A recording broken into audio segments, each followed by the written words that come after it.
9 মাস শুধু এই স্ক্রিপ্ট ডেভেলপমেন্টে আমাদের টাইম গেছে। ফিকশনাল পার্টটা হচ্ছে এন্ডিং, বাকি সবই আমাদের গবেষণার অংশ।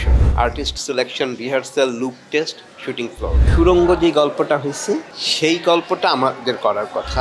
এখন যে জেনারেশন এরা ভাইরালের নেশায় ছুটতেছে, এর পেছনে যে ফাঁদ পাতা, এই ফাঁদের কথাটা কেউ জানে না। এই নীলচক্রের আইডিয়া আমি, আমার রাইটার আর অঙ্কন পোদ্দার নামে একজন যে আমাদের প্রডিউসার, ওয়ান অফ দেম। তো সে হচ্ছে মূলত এটা আরেকটা গল্প, খুব আসলে মিরাকেল একটা গল্প। আসলে বলতে গেলে যে এইটা কিভাবে আসলে মিরাকেল একটা ঘটনা ঘটছে, সেটা হচ্ছে যে প্রথমে আমরা ভাবছিলাম যে আমরা একটা গল্প করব যেটা হচ্ছে সুরঙ্গ যে গল্পটা হয়েছে সেই গল্পটা আমাদের করার কথা, কিন্তু সুরঙ্গ যে আগেই হয়ে গেছে সেটা আমরা জানি না। তো সুরঙ্গ টিম মেম্বারের সাথে আমি গল্পটা শেয়ার করছি যে এরকম একটা গল্পর ভাবনা আসছে, তো আমাকে পাঠানো হয়েছে, তো আমরা করতে চাই। বলো যে এটা তো এই হয়ে গেছে অলরেডি, অমুক অমুক কাস্ট, তমুক তো রাফি, নিশো এরকম নামগুলো চলে আসলো। তো তারপর আমি জানাইলাম প্রডিউসারকে যে বিষয়টা তো এরকম হয়ে গেছে, তো সেখান থেকে কি করা যায়। মানে একদম মিরাকেল ঘটনা, পরের দিনই সুরঙ্গের ঘোষণাটা আসছে। নতুন সেনোরা, গাইনোকোলজিক্যাল সোসাইটি দ্বারা স্বীকৃত নিরাপদ ও সুগন্ধিমুক্ত স্যানিটারি ন্যাপকিন সেনোরা। উনি একটা ড্রাফট পাঠিয়েছিল যে এই গল্পটা করতে চাই, ওর নাম রাখছিল রাস্তার ওপারে। মানে সুরঙ্গ দিয়ে উনি একটা এরকম নাম রাখছিল, আর কাস্টিংয়ের বিষয়টাও ভাবছিল যে মোশাররফ করিমকে নিবে সে।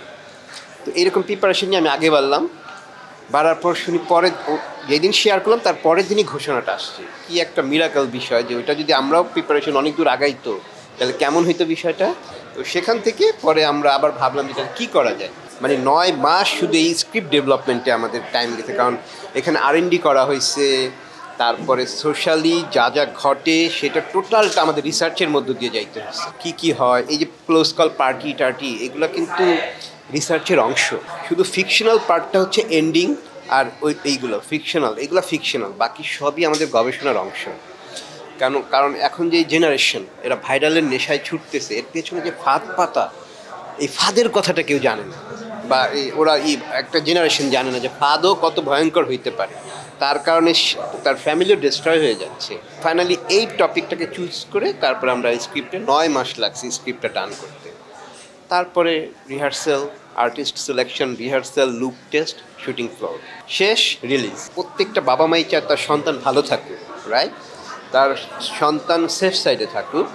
এবং এই যে গ্যাজেট যে ইউজের ভালো দিক মন্দ দিক, তো প্রত্যেকটা বাবা মা তো তার সন্তানকে ভালো দিকটার জন্যই তো তাকে করে, টেক কেয়ার করে। তো এখন বাবা মারাই এটার নেগেটিভ সাইডটা যখন তাদের চোখের সামনে উঠে আসছে, তারাই বলতেছে আপনারা আসেন, সিনেমাটা আসলে সবার দেখা উচিত।